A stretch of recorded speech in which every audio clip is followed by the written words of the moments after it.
what else can I do that they haven't thought of doing? And I said, what else is happening? And they said, well, at the end of the day, we're going to have an improv session. People are going to shout out objections and people are going to be on stage role playing. And I said, what if I stayed and would whisper in somebody's ear if they got stuck in the improv what to say for my keynote? And they go, what? No one's even offered that or thought it. We hadn't even thought of asking that. That's fantastic. I became irresistible. Yeah. So that's how you can quickly go from invisible to intriguing to irresistible. They start going, that's amazing. Hi, I'm James Taylor, business creativity and innovation keynote speaker, and this is The Creative Life, a show dedicated to you, the creative. If you're looking for motivation, inspiration, and advice while at home, at work, or on your daily commute, then this show is for you. Each episode brings you a successful creative, whether that's an author, musician, entrepreneur, performer, designer, or thought leader. They'll share with you their journey, their successes, their failures, their creative process, and much, much more. You'll find show notes for this episode, as well as free training on creativity, over at jamestaylor.me. Enjoy this episode. Hey there, it's James Taylor, and I'm delighted today to have on the show John Livesay. John, aka the Pitch Whisperer, is a sales keynote speaker and shares the lessons learned from his award-winning sales career at Conde Nast. He teaches companies, sales teams how to become irresistible so they are magnetic to their ideal clients. His TEDx talk, Be a Lifeguard of Your Own Life, has over 1 million views, and his best-selling book is called Best Selling Through Storytelling.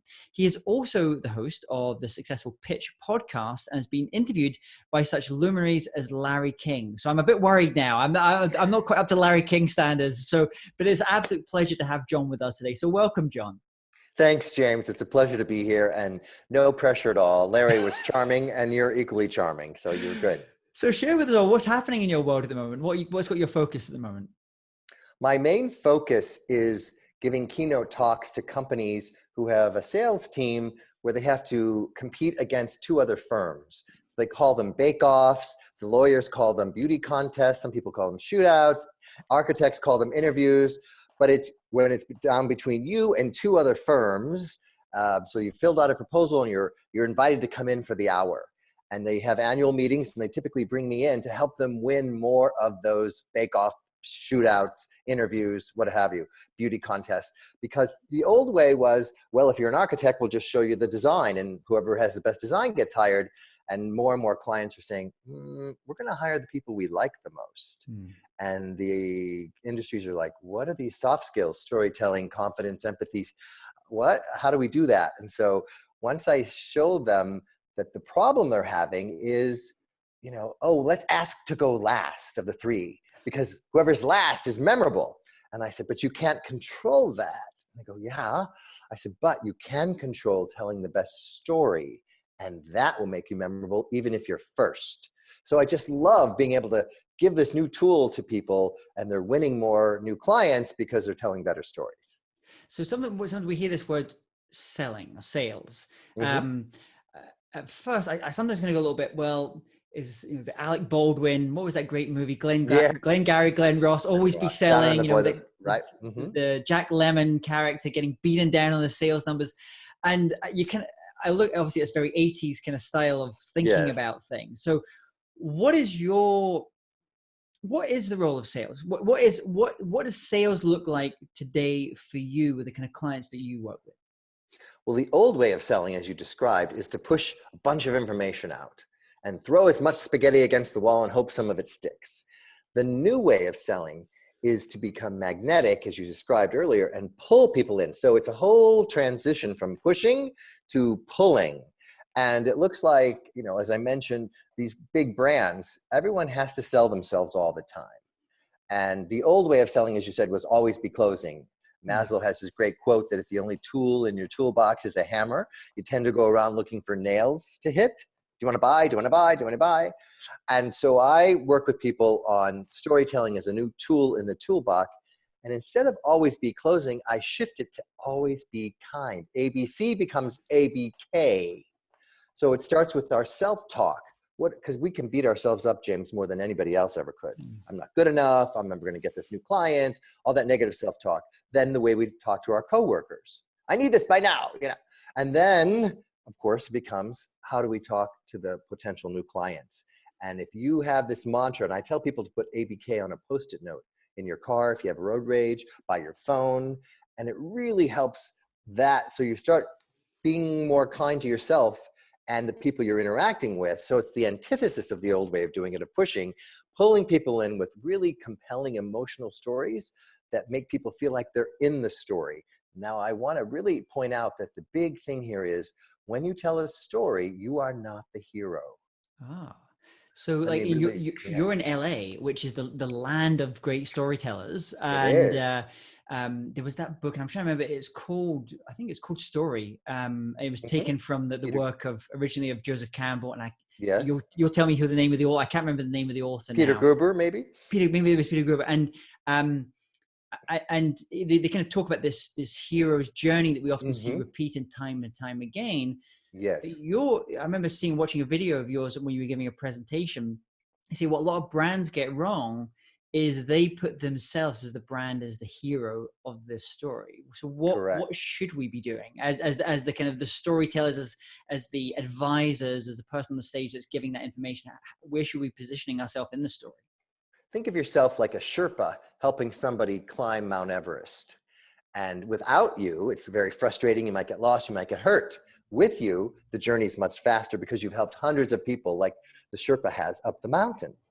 And so that's the customer journey. Or you can think of yourself like Yoda in Star Wars. You're helping that person get on their journey. And, you know, typically in these 1 hour presentations, when firms have to sell themselves, whether it's a real estate firm, an ad agency, an architecture firm, an executive recruit, all of these companies, they have case studies. And usually it's a bunch of boring information. You know, here's the square footage of this office we designed, and here's the before and after pictures, and there's no story.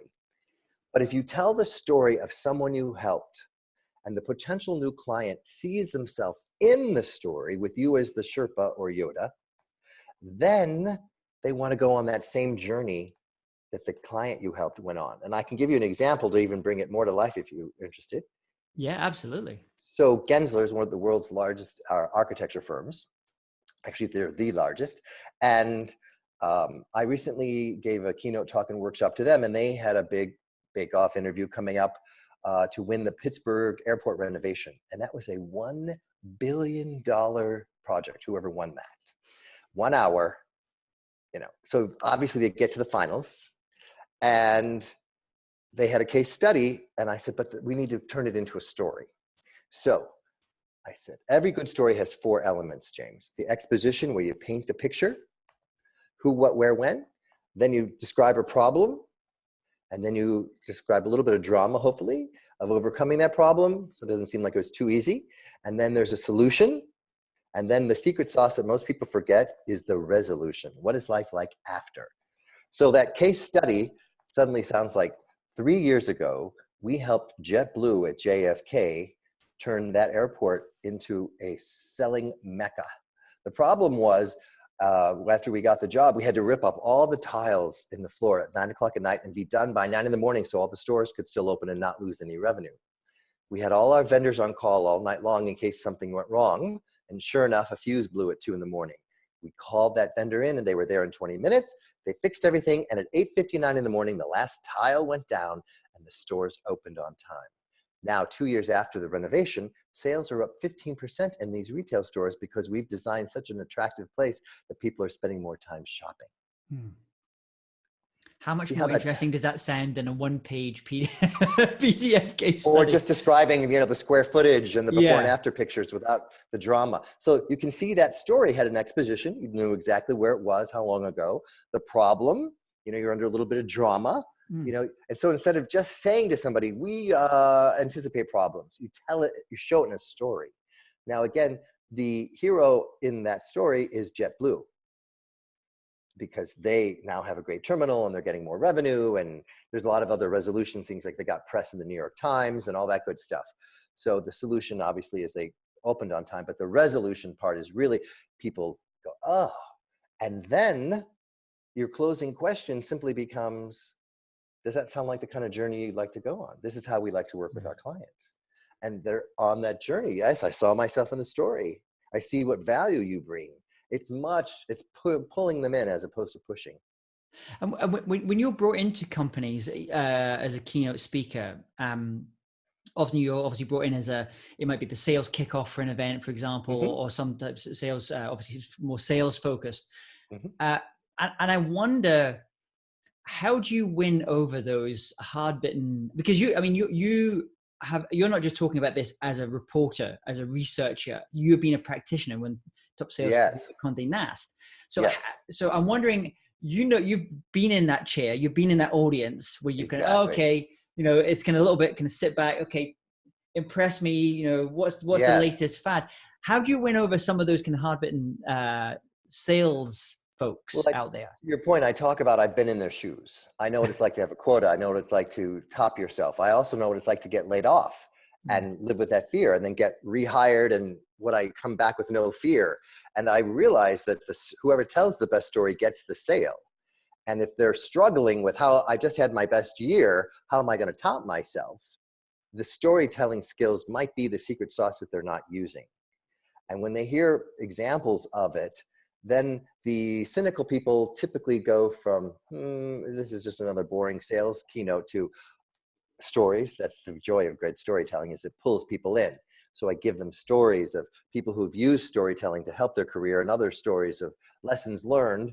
But the real aha, the big takeaway in my keynote is how to go from invisible to irresistible as a salesperson, but also in your personal life.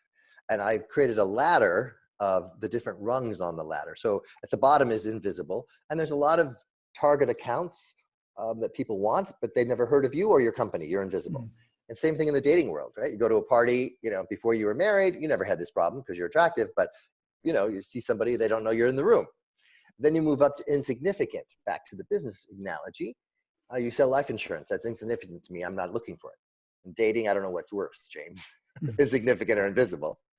And then you move up to interesting.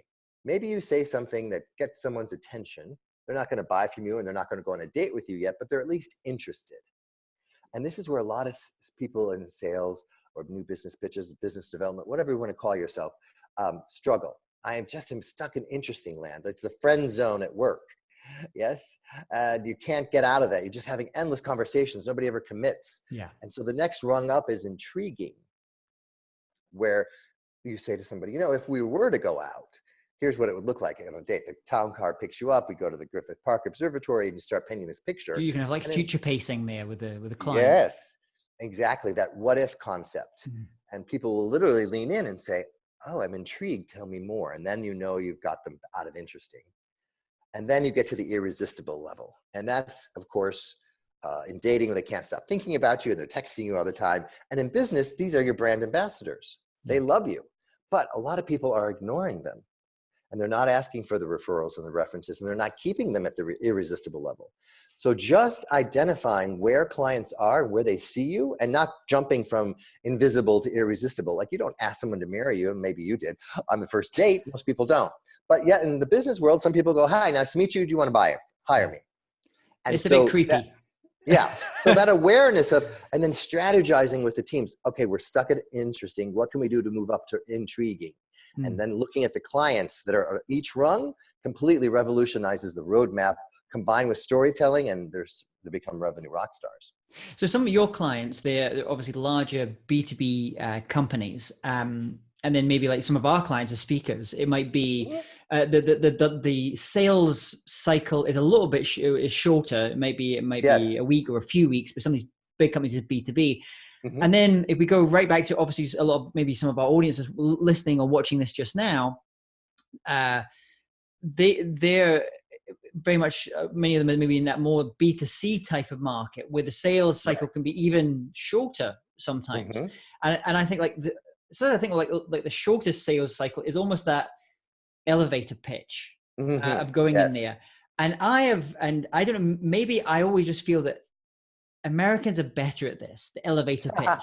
I just find as someone who's from the UK, it's always a struggle for me. Like, people say, okay, you need to get your 60-second elevator pitch. Yes. And I always really struggle. I know this is quite a common thing. I speak to a lot of my friends, whether they're from Europe or not, they struggle with how to do this elevator. So this is something you're very good at doing, it teaching people about how to do the sales pitch. I love it. It's such a fast transition, and I'm going to work with you in a second. But let's jump first into the people who happen to be listening to this who are speakers. And much like the companies who go into those interviews or bake-offs, whatever you want to call oftentimes, I'm sure this has happened to you, they're like, oh, it's between you and two other speakers, or you and one other speaker. And so you have your moment to tell them why you. And I was doing this with Anthem Insurance, and they said, listen, our audience are not salespeople. They're nurses and MBAs, and they don't want to be seen as salespeople, even though they need to start selling this data, and they don't know how to handle objections. I said, what if we ask them to think of themselves as storytellers instead of salespeople? Oh, well, that's interesting. Okay, great. So I'm at the interesting rung. And then I said, I got to come up with something that makes me irresistible. And I said, and this is what everyone who's a speaker can do. What else can I do that they haven't thought of doing? And I said, what else is happening? And they said, well, at the end of the day, we're going to have an improv session. People are going to shout out objections, and people are going to be on stage role playing. And I said, what if I stayed and would whisper in somebody's ear if they got stuck in the improv what to say for my keynote? And they go, what? No one's even offered that or thought it. We hadn't even thought of asking that. That's fantastic. I became irresistible. Yeah. So that's how you can quickly go from invisible to intriguing to irresistible. They start going, that's amazing. And you're also then difficult to compare. It's apples and oranges. Yes. It makes it like difficult. Well, what do we want? And you're also segmenting yourself. You're positioning yourself in a slightly what they class in strategy, that blue ocean strategy. You're in a different place now. So they picked me, and the resolution of this story is, see, I usually don't label it like that, but for the audience and listeners and watchers to really get it is, when I was doing the improv with them on stage, I would whisper in there, and people were like, oh my God, you really are the pitch whisperer. Can you be in my ear the whole time I'm in the field now? And they just got a huge, they loved it. Yeah. So think of what you can offer above and beyond your keynote that makes you irresistible. All right, back to the elevator pitch. So the two key things, we're going to do it in real time with you, is who do I help and what problem do I solve? That's once we have that answered, because remember, the goal of the elevator pitch is to intrigue people enough to say, that's interesting, James, tell me more. So when someone says, hey, what do you do? It is not an invitation for a 10-minute monologue. That's the first mistake people make. And the second mistake is they haven't identified clearly who they help and what problem they solve. So if we can do that, it really helps hone in that elevator pitch just enough to tease people. And I'll give you an example of mine, and we'll jump into you. So I think it'll be a little easier. So you know how companies are struggling to win these pitches they have to go in to get when they're in the final 2 or 3? Well, what I do is I help them stop pushing and become storytellers and pull that in. And when that happens, they start winning more new business pitches because they're storytellers that make them memorable, and it doesn't matter what order they go in. Like, how do you do that? Right. And then tell me more. Tell me more. Yeah. Yes. Yeah. All right. So who do you help, James? So I'm known for helping multinational companies. I help big global companies. Okay. But what department, what division of those companies? And, who's your ideal? Is it the HR people? Is it salespeople? It's usually the C-suite or the senior leadership or the senior partners if it's accounting or legal or audit. Okay. Got it. All right. So what problem are the C-suites having at big companies? So the problem that they're having is we're going through this massive fourth industrial revolution in adapting to change, technological disruption. And they found out that creativity is the number one skill, the soft skill that they need to develop in their people. And I come in to basically help unlock the creativity of their people, help them become more innovative and adapt to change so they can create products and services that are going to grow their businesses. Okay, great. So if I'm pretending to be you, and here's the phrase, here's the opening phrase that makes it very conversational, and I think this might help you in your comfort zone. You literally say, you know how, I don't know if you noticed I did that when I was describing mine. So you would literally say, you know how big companies are struggling, that defines the problem. So I've already identified the who and what problem by the word struggling. So you're saying struggling to deal with all the disruption that's happening at a speed that we've never seen in our lifetime before. Well, part of the problem is with all this disruption increasing, the creativity goes down and innovation stops cold in its feet.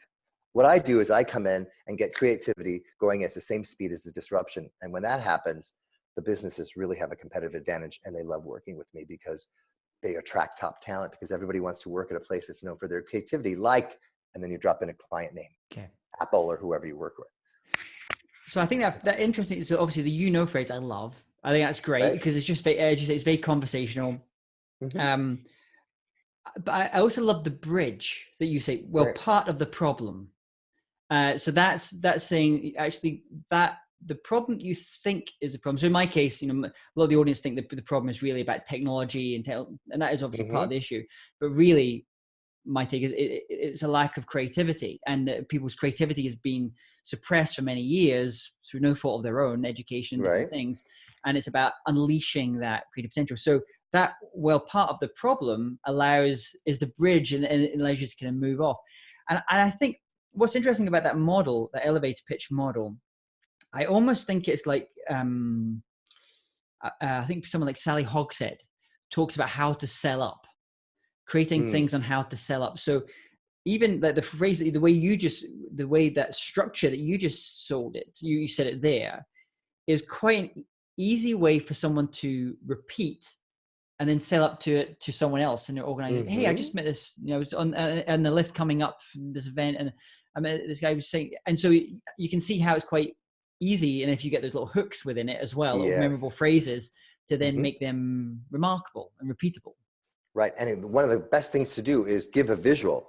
As disruption keeps growing faster and faster, creativity does the opposite and comes to a screeching halt. See, words I chose that paint a picture and a feeling. They're like, oh, screeching halt of creativity. That's not good. Yeah. Here's the solution to that while dealing with disruption, because the disruption speed's not going away. We know that. But if you can get that to match, and then you're taking them on a journey, aren't you? From screeching halt creativity, because no one has time and they're too stressed out trying to learn a new software or whatever the deal is, or competition's coming or whatever is taking them away from creativity. But you can get that to move up on the journey. Yeah. I mean, how do you get creative? So I would say, God, that's interesting, James. How do you get creativity to go from dead stop to even moving at all? And then you would be invited to tell me more. Yeah. So you're creating those pictures. For me, I know the one I use a lot is basically this fourth industrial revolution, all the change that's going, it's like a landscape that's slowly being flooded. And, in the lowlands, you had skills like arithmetic, memorization. Well, machines are taking away those jobs. But now this flood is reaching the foothills, and those kind of knowledge work like you and me, we're having to contemplate retreat. Creativity lies at the peak of the mountain. That's often the way I'll paint it as a picture that way sometimes as well. Yes. You mentioned there, some of the things that you were saying about these, so we're talking about elevator pitches, the kind of the Yoda. I've seen on some of your videos you've done before on stage. You're also very good at placing phrases or little mind things that just hook in and reverberate after you've left the stage. So how do you go about thinking about those things that are repeatable and stuff that's going to resonate even when you're not there? Well, what I found is that from being on television, they love you to speak in sound bites. Okay. And so when you're crafting your story that you're going to be on television. So John Livesay is on today to teach people how to be more confident. And surprisingly, even the most seasoned people have trouble with their confidence, especially if they're being asked to sell something new or to a new market. So I tell a story of how I helped a client by using a technique which is called stacking your moments of certainty. And when I teach this in the keynote in the workshop, people go, man, that stuck. Because I took a concept and tied a story to it. So the story is, Martin, one of my clients, came to me and he said, when I did this exercise, you'd write down 2 or 3 times you knew you nailed it. You asked your wife to marry you. She said yes. You got interviewed for a job. You got a yes. And that allows you to replace those negative self-talks when you're going in for something new. So you're stacking your moments of certainty. And Martin said, I was born in South America. I grew up in the Netherlands. When I turned 18, my parents took me back to South America, dropped me off naked in the Amazon jungle to survive for 2 weeks because of my culture. That's the rite of passage into manhood. I said, whoa, that gives me chills. Okay, let's work on that story. What lessons did you learn in the Amazon jungle? Well, I learned how to focus and pivot and persevere. Great. And when he had that story practice, he told that story to investors and he got a startup funded because the investor said, God, if the guy can survive the Amazon jungle, he'll figure out the concrete jungle of being in the business world. Yeah. Right? So bam, look, let's just take a second and go behind the curtain again. Exposition, who, what, where, when. Naked in the, and I said, if you don't say it's a rite of passage in your culture, it sounds like child abuse. So you got to paint enough of a picture. The problem is clearly he's naked for 2 weeks. The solution is he learns those life lessons. And then the resolution is he gets a startup funded by telling that story, as opposed to just saying, I'm someone who's resilient. So that's an example of that. And then I tell people, you know, you're going to get butterflies in your stomach when you get nervous or scared.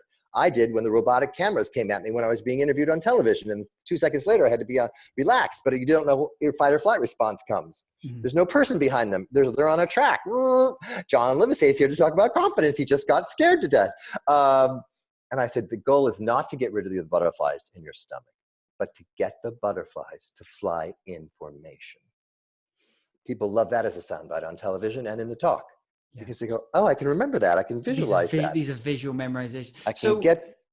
So, I mean, you're traveling, you're speaking to all these different groups. In terms of your own personal creative journey, has there been a key aha moment or light bulb moment in your life where you've said, okay, this is the direction I want to go with my life and work? Or you made a very important distinction in your life, which has really changed things about how you live and work today? Yes.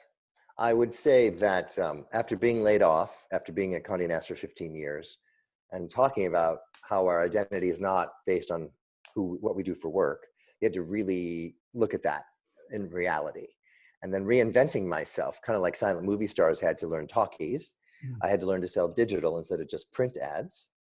And then being rehired 2 years later for winning Salesperson of the Year, because I didn't come back with any fear, for the whole company, not just my brand. I thought, wait a minute, I'm the same person. That was my aha moment, whether I'm being laid off or winning this award. So I want to get off the self-esteem roller coaster of only feeling good about myself if things are going great or my numbers are up, and bad about myself if I'm not getting what I want or the numbers aren't great, because I've been on that roller coaster and it's exhausting and it burns you out. So that's my personal mission. And that's when I had my aha moment that I really want to focus on getting as many people as possible off this self-esteem roller coaster through my speaking and workshops and book. Fantastic. And talking about books, if you were to, obviously you've got your own writing, but if you were to recommend one book to our audience, not one of your own books, right, maybe a good, it could be around storytelling or sales, or some of the things we've talked about, or just something around the self-esteem piece that you were mentioning. Yes. What would that book be? The book would be Deal Storming by Tim Sanders. It's a great book about collaboration and how important it is to collaborate with all the departments and not just think everything's so siloed. Fantastic. There's a new book. I haven't actually heard about this book before, so I'm going to go and check this one like out. It. Yes. And then what about a tool? Is there an online app or a mobile app or a tool you find very useful for doing the kind of creative work of what you do?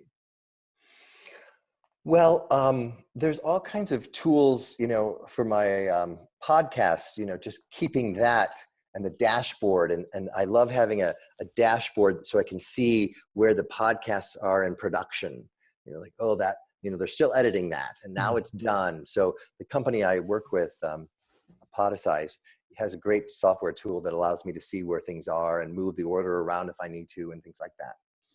Fantastic. And so what was that tool? What was the one that you used? Well, the company that they use, the name of the company that uses that tool is called Podicize, Podetize. Podicize, excellent. I don't know that one either. So all these new tools, new things I'm learning. And then you're in a great music city. You're in some of my favorite albums have been created. I was just working with someone the other day who worked on the Joni Mitchell album. I think it was called Hissing of the Summer Lawns. And they recorded just in kind of West Hollywood there. And so I'm going to ask, this might be a difficult question for you, but okay, if you recommend an album that we should be checking out, maybe something you personally are really passionate about, or you think more people should be listening to, what would that album be? Let me just look. I think the artist's name is Ben Platt. He's an actor. He was in Dear Evan Hansen, and he's going to be in a new network show called Politician. And he has a great album out called Sing to Me Instead. Sing to Me. I highly recommend. Instead. Fantastic. We'll put all the links for everything you're mentioning here on the show notes, so everyone can go and check those out as well. And then a final question for you, John. I want you to imagine you woke up tomorrow morning and you have to start from scratch. So you have all the skills, all the knowledge you've acquired over the years, but you know no one and no one knows you. What would you do? How would you restart things? The first thing I would do would start up my podcast again. That's been the best tool for connecting with people and getting to know people and learning from my guests and getting them to know about me and getting them after, a good guest, I'll often say, who else do you know that should be a guest, and build that back up. Fantastic. And we're gonna have links here to the podcast. But if people want to learn more about you, your keynotes, your books, I know you have other courses and other things that are happening as well. Where's the best place for them to go and do that? My website, which is my name, John Livesay, Livesay. I also, for people who are in the States, you can text the word pitch, PITCH, to 66866, and I will send you a free sneak peek of my book. And if you just want to go to my website, if you're not in the States, you can put your email in on my website and get a free sneak peek. And if you can't remember any of that, just Google the Pitch Whisperer and my content will come up that way. Well, it's been lovely having a conversation with you today. John, just being about you, I mean, you have so much knowledge about sales and pitching, how to turn sales from this horrible, cold thing into this warm storytelling thing. And so I love the contribution you're making to the world of sales and selling. So thank you so much for coming on today and sharing all about your creative life. Thank you so much, James. If you're interested in living a more creative life, then I'd love to invite you to join me as I share some of the most successful strategies and techniques that high-performing creatives use. I put them all together in a free downloadable ebook that you can get by going to jamestaylor.me. That's jamestaylor.me to get your free downloadable ebook on creativity.